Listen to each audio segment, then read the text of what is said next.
Hello guys! Welcome dito sa aking channel, Kapalaran 888 Virgo. Wow! Virgo.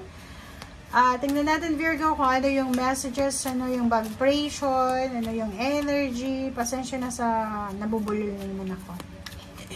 Thank you sa lahat ng mga Virgo na nanonood dito sa aking channel. Tingnan natin Virgo kung ano yung message sa'yo for this week. Okay. Tingnan natin. Pero alam mo Virgo, yung Venus retrograde mo message, hindi ko pa na-upload pero sobrang ganda niya. Okay. Wow! Virgo! Virgo. First two cards tayo. Launching your journey. Wow! Congratulations sa'yo kasi ito yung matagal mo na itong pinapangarap, diba? Nakikita ko sa'yo dito Virgo na posibleng sa linggong ito, mag-aal sa balutan ka. Magpapack ka ng things mo, and you're ready to go. Ready to plant seeds, ready to travel, ready to explore. Paki-comment sa comment section, yung mga Virgo dyan, na matagal nyo itong pinag-isipan. Pwedeng sa linggong ito, handa-handa ka na. Nakapag-desisyon ka na sa linggong ito, naaalis ka na. Nakapag-desisyon ka na sa linggong ito na gagawin mo na kung ano yung gusto mong gawin. Nakapag-desisyon ka na na lilipat ka na ng bahay, lilipat ka ng career, lilipat ka ng business, mag-iipon ka ng pera. Basta nakikita ko siya dito, you're planning, launching your journey para makapag-explore ka. Okay? So, pwedeng nakahanda na yung bagahe mo sa linggong ito or nakahanda na yung mga papeles mo. Okay, next is, pwedeng sa linggong ito, nakahanda ka na Virgo para sa, pwedeng first week mo to sa trabaho mo, or pwedeng first month mo to sa trabaho mo, or nakikita ko na, eto na yung simula talaga ng new beginnings ng buhay mo. Okay? Thank you. Ang ganda, no?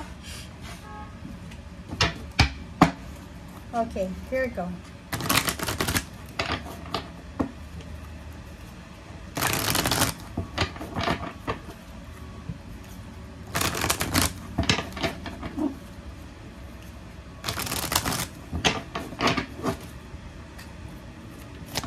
Oops, sorry.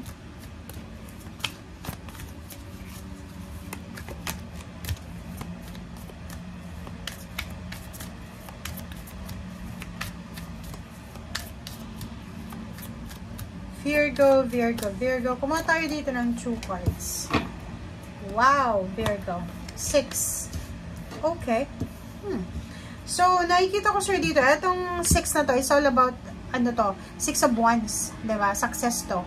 So, number 66, it's balance. So, nakikita ko sa'yo na meron ka na sisimulan this week na posibleng plano mo lang to dati. Plano mo to with your grandmother, with your grandfather, with your friends na wala ka ng contact sa ngayon. So, nakikita ko na this week, ang linggong ito is maganda para sa'yo, Virgo. Bakit? Kasi, yung pinaplano mo ng bata ka pa, yung pinaplano mo ng mga time na hindi ka pa mature, ay posibleng nasa harap mo na. 'Di ba?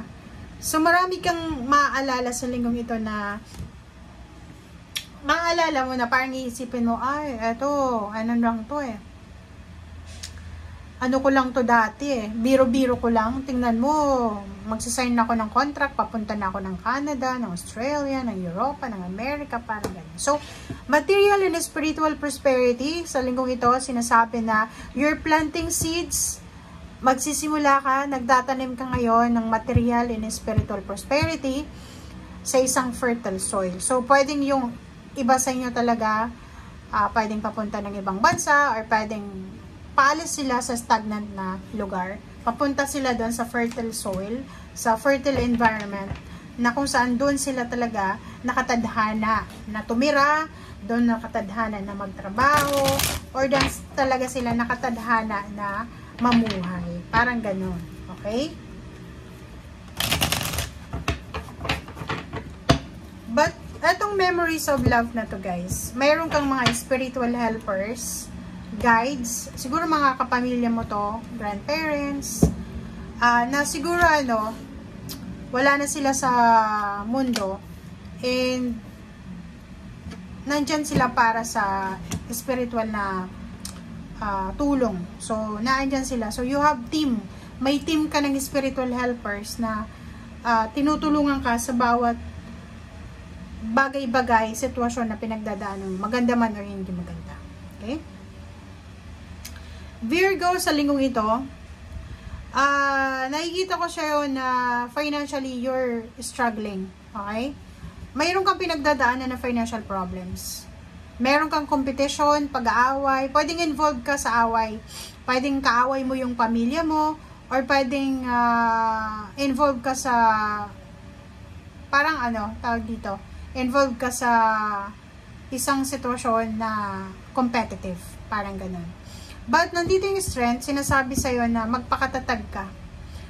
Magpakatatag ka kasi on the weekend you're launching your journey So, siguro sa ngayon, ang nakikita ng mga tao sa paligid mo is wala kang pera, mahirap ka, unemployed ka, or may trabaho ka pero wala ka pang napapatunayan. But hindi nila alam kung ano yung tinatanim mo sa ngayon. Hindi nila alam kung ano yung direksyon na talagang naka-destiny para sa'yo. So, huwag kang mawala ng pag-asa. Okay?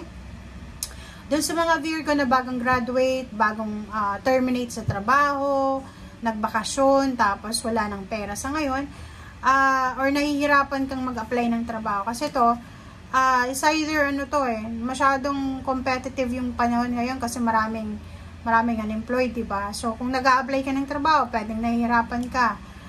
And wala ka ng pera, wala ka ng ipon. But, yun, be strong, be courageous na lahat niyan ay posibleng lang yan simula pa lang yan.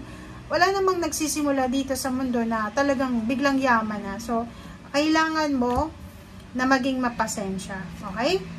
Sa kasalukuyan, nasa current situation ka ngayon na parang feeling mo stagnant ka. Diba? Hindi ka makapag-desisyon Parang gusto mong magtrabaho, gusto mong maghanap buhay, pero may pumapigil sa'yo Parang you don't have the freedom para makagawa ng desisyon sa linggong ito. But, luckily, diba, by the end of the week, pwedeng Saturday, Sunday, or pwedeng Friday, so masasabi natin yun ng March 7, 8, 9, parang 3 days siya. Isang posibleng balita, chismis, or pwedeng information, communication, ang pwedeng darating sa'yo na pwedeng makatulong sa'yo para magkaroon ka ng bagong buhay, bagong ideas, bagong motivation, or makaalis ka dyan sa stagnation na pinagdadaanan mo. So, sinasabi ng barada dito na kung nawawalan ka ng pag-asa dahil sa